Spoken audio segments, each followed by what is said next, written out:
can't pay you what you ladies think you deserve. They can pay you what you're worth, but what you think you're owed, WNBA doesn't have enough money to cover that expense. Mark Cuban very politely, shout out to you, Mark, very politely says these teams in this league, they don't make enough moolah. The league doesn't make enough moolah to pay you guys what you want. Sorry, it's the reality. The league is broke. For blunt words that just shook the foundation of the entire WNBA salary negotiation debate. And they didn't come from a random social media personality looking for attention. They came from someone who has spent decades inside professional sports ownership, someone who understands exactly how league finances and revenue structures actually operate. Mark Cuban stepped into the WNBA discussion, and his comments immediately made players, team owners, and fans uncomfortable. Why? Because he didn't soften the message. He didn't dance around the politics. He simply explained the numbers, and the numbers are unforgiving. Responding to the latest news that WNBA players are asking for an average of 27.5% of league revenue and team-provided housing for all players in recent CBA discussions.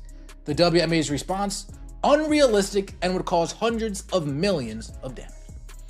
Let's get into it. The crazy part is that no matter what the WNBA does with salaries, every star college player will take a pay cut to play in the... Here's what sparked Cuban's reaction. WNBA players are reportedly asking for 27.5% of total league revenue in the next CBA negotiations. On top of that, they're requesting fully team-provided housing for all players. The league's response? Unrealistic. Officials warned that agreeing to those terms could create hundreds of millions of dollars in financial strain. At first glance, 27.5% doesn't sound outrageous. NBA players receive close to 50% of basketball-related income, so WNBA athletes are asking for roughly half of what the men earn in revenue share. That seems reasonable, until you confront one uncomfortable reality that few people are willing to acknowledge. Rose talk about this, shout out Black and White Sports too. This is happening in the NFL too. Memory serves me correctly. Cam Ward, last year, prior to his final season in Miami, so 2 years ago at this point, declared for the draft. Miami said, hey, we got a big fat bag for you here, more than you would make being a rookie in 2025. Come to Miami, we'll pay you, and then you can go to the pros. Cam Ward said, bet, I don't want to take a pay cut, and I don't want to sit either. I'll come back to college, I'll make a massive amount of money, and I'll play for my... College athletes are now earning more than WNBA rookies. Let that fully register. Elite women's college basketball stars are reportedly making between $500,000 and $1.2 million annually through nil opportunities. Meanwhile, a WNBA rookie salary sits around $76,000. In many cases, turning professional actually means taking a pay cut. In football, Cam Ward faced a similar calculation when Miami reportedly offered more money to remain in college than he would earn as an NFL rookie. So he stayed. Carson Beck is dealing with a comparable choice. And this isn't limited to bench players. Even top-tier stars are confronting this financial reality. Player on a power conference women's basketball team. $500,000 to $1.2 million. And you are always a free agent with the portal.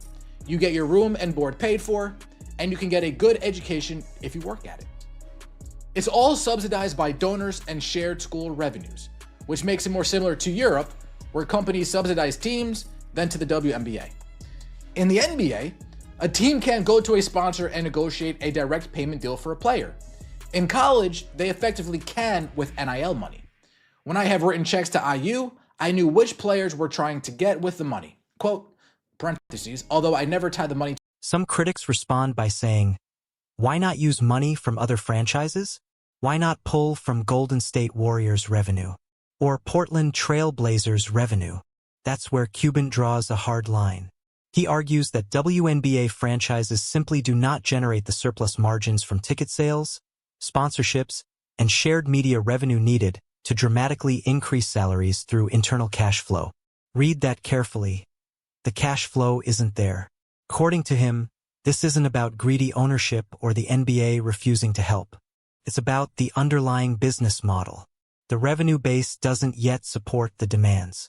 Some players suggest owners should dip into other holdings: Brooklyn Nets money, Golden State Warriors profits, Los Angeles Lakers revenue.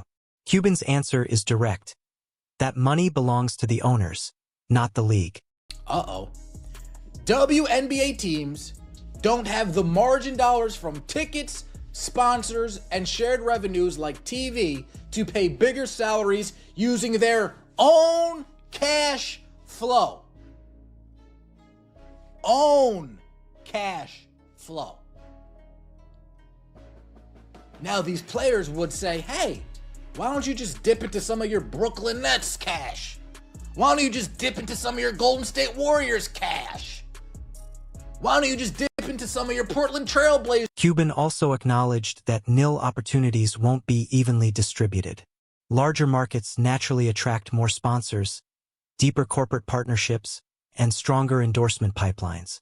His proposal: create a revenue-sharing pool in which a percentage of nil income is redistributed to smaller market teams.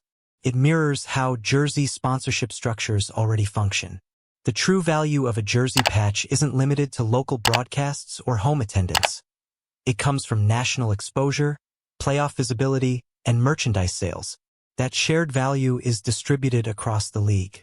Cuban is suggesting a similar system for player nil earnings, and from a structural standpoint, it's not an unreasonable concept. Create a cap per player based on years of experience. Yes, some teams will suck at it. That's where the WNBA comes in to help. They will suck at it as well for some period, but like collegiate NIL, the sponsorship packages will supplement player salaries without undermining the economics of the teams and league itself. The next question will be competitive balance issues. The big markets can do this better. They have a great addressable market for sponsors. The WNBA could require that some percentage of the NIL money deals go into a pool for a version. Still, there's a larger imbalance that already exists. Certain markets hold undeniable advantages. Some players willingly accept lower salaries to compete in New York because endorsement potential is massive. Sophie Cunningham left Phoenix for Indiana specifically to team up with Caitlin Clark. Clark's rise transformed visibility, expanded media coverage, and elevated brand opportunities for those around her. Being near a major market or near a generational star already creates uneven financial benefits. Cuban's framework would simply formalize and clarify that imbalance instead of pretending it doesn't exist. I'm just spitballing this, but if they came on Shark Tank, that's what I would suggest. What do you think? Well, you know what, Mr. Cuban? For just spitballing this, I'm not mad at it. Yeah, some places will have an advantage, and you can't get around the advantage to a certain degree. But I'm for it. I'm for it. What's the difference between that, right? Let's say, right? Some places will have a... The public reaction to Cuban's comments reveals how divided this conversation truly is. One critic bluntly stated, "If the league isn't profitable and can't sustain itself, does it even matter? Just let it fold. It's subpar basketball. When people stop pretending to care, it will fade away." Harsh? Absolutely. But it reflects a genuine viewpoint held by some fans. Another commenter argued that the level of competition in women's basketball isn't high enough to attract broader audiences, claiming that many viewers only follow it as a social cause rather than for the quality of play.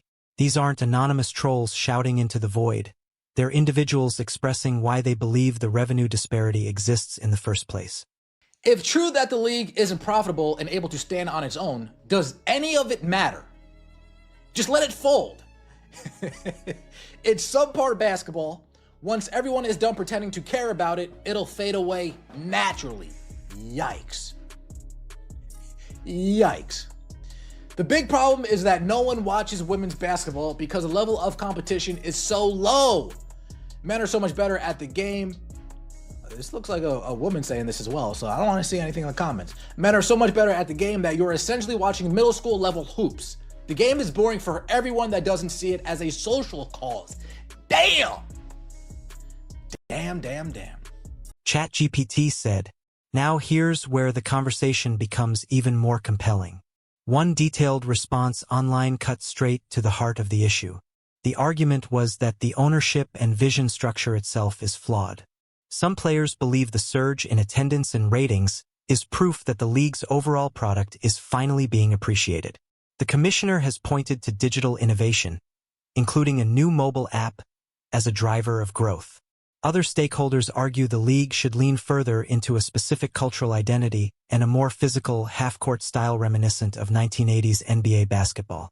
But critics counter that the real growth has come from embracing a fast-paced, with the WNBA, that they all think they are or should be as big of a draw as the one player in the league who is a bona fide superstar. So they think they are all the reason for the Caitlin Clark effect. Players think the massive bump in attendance and ratings is to see players who don't actually fill the seats or make people watch games. WNBA commissioner thinks it's due to a new mobile app. I'm not making this up. And because of other rookies not named Caitlin Clark who have large social media followings, but again, do not put asses in seats or draw ratings. David Webb, you're cooking here. Other stakeholders want the league and its success to develop according to what they want. A product showcasing Black and LGBTQ, you forgot the plus, women playing a half court, elbows in the paint, 80s NBA physical brand of basketball, instead of embracing the full court, fast-paced, exciting brand of ball that their lone household name has introduced to the league. That actually does bring a bigger audience and fill the seats. Like the high-scoring brand of basketball, the exact style introduced by the league's biggest current draw, Caitlin Clark. That style has clearly attracted new fans and filled arenas. Let's examine what's actually happening. This debate isn't only about money. It's about misunderstanding where the WNBA's present value truly originates. The Caitlin Clark effect is measurable. League attendance has reportedly risen around 35% this season. Games featuring Clark average more than 1 million viewers. Games without her typically return to traditional WNBA viewership numbers, roughly 300,000. That gap is significant. The uncomfortable reality is that many stakeholders resist attributing most of the league's recent momentum to a single player. They prefer to credit collective progress, marketing improvements, or a broader cultural shift toward women's basketball. There may be elements of truth in those explanations, but the ratings data is clear. When Clark plays, viewership spikes. When she doesn't, it declines. That is not opinion, it's measurable performance data. This dynamic complicates salary negotiations. Mid-tier players are benefiting indirectly from Clark's popularity through higher attendance, improved merchandise sales, and expanded media exposure. However, they are not the primary reason new fans are tuning in. The Players Association is requesting 27.5% of league revenue. But what happens if that revenue dips? What if Clark is injured? What if she retires? What if casual viewers who initially tuned in for her do not remain long-term? Locking in permanent salary structures based on potentially temporary revenue spikes carries risk. Mark Cuban recognizes this pattern. The NBA experienced a comparable situation in the early 2000s after signing a major television deal. Players negotiated contracts based on projected growth, only for the 2008 economic crash to destabilize team finances. Took years for the league to regain equilibrium. The WNBA is enjoying growth, but the key question is whether that growth is structural and sustainable or temporary. Cuban's nil-centered proposal attempts to solve that issue. Instead of tying compensation strictly to league revenue, he suggests building a structured sponsorship ecosystem. Teams would facilitate nil-style endorsement deals that operate separately from salary caps. If league revenue declines, teams are not burdened by unsustainable payroll obligations. Sponsorship markets would adjust naturally according to individual popularity and market value. It also addresses fairness concerns. Under the current system, Clark earns roughly the same base salary as players who generate far less viewership. In most entertainment industries, that structure would be unthinkable. For comparison, imagine if Taylor Swift earned the same performance income as her opening act simply because both are musicians. The marketplace does not function that way.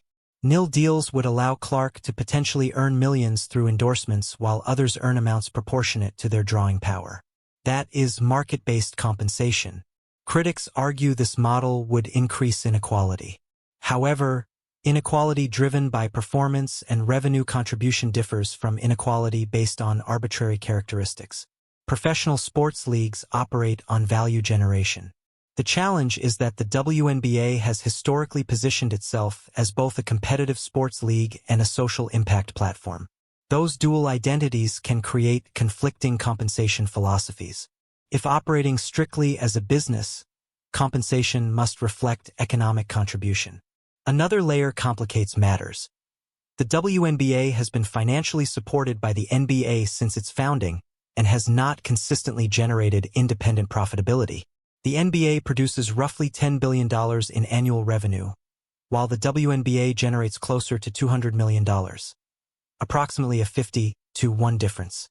Even if NBA players receive 50% of revenue and WNBA players receive 27.5%, the percentage comparison overlooks the vastly different revenue bases. The central question becomes how to expand the overall revenue pool. Nil deals represent external capital, money from sponsors rather than league revenue. Companies such as State Farm will invest heavily in athletes who significantly elevate brand visibility. That funding exists independently of league finances. The key is building a transparent framework that allows those sponsorship dollars to flow legally and fairly. The Las Vegas Aces previously faced scrutiny when owner Mark Davis facilitated outside payments connected to his business interests, which the league ruled violated salary cap regulations. Cuban's perspective is that instead of restricting such arrangements, the league should formalize them. Establish clear nil guidelines, implement experience-based caps if necessary, incorporate revenue-sharing safeguards for small markets, but allow market forces to operate openly. This could also resolve the growing college-to-professional compensation gap. Top collegiate stars can now earn substantial nil income. If a player such as Paige Bueckers is earning around $1 million in college, a $76,000 WNBA rookie salary is financially unattractive. However, if professional teams can pair base salary with structured nil sponsorship packages, the economic incentive to turn pro strengthens. So where does that leave the debate? Players are demanding increased revenue share. The league argues it cannot sustain those commitments under the current model. Cuban contends that internal cash flow cannot support higher fixed salaries, but external sponsorship dollars can, if the league builds the proper infrastructure. The broader philosophical question remains: should compensation prioritize collective revenue sharing or individual marketability? If recent growth is largely driven by one transformative player, the league must decide whether to embrace that reality strategically or continue distributing limited revenue evenly. Expanding access to sponsor-funded nil structures could create genuine wealth for players rather than redistributing a limited revenue base. The CBA negotiations are only beginning, and tensions are likely to escalate before resolution. The outcome will shape not only player salaries, but the long-term economic direction of the league itself.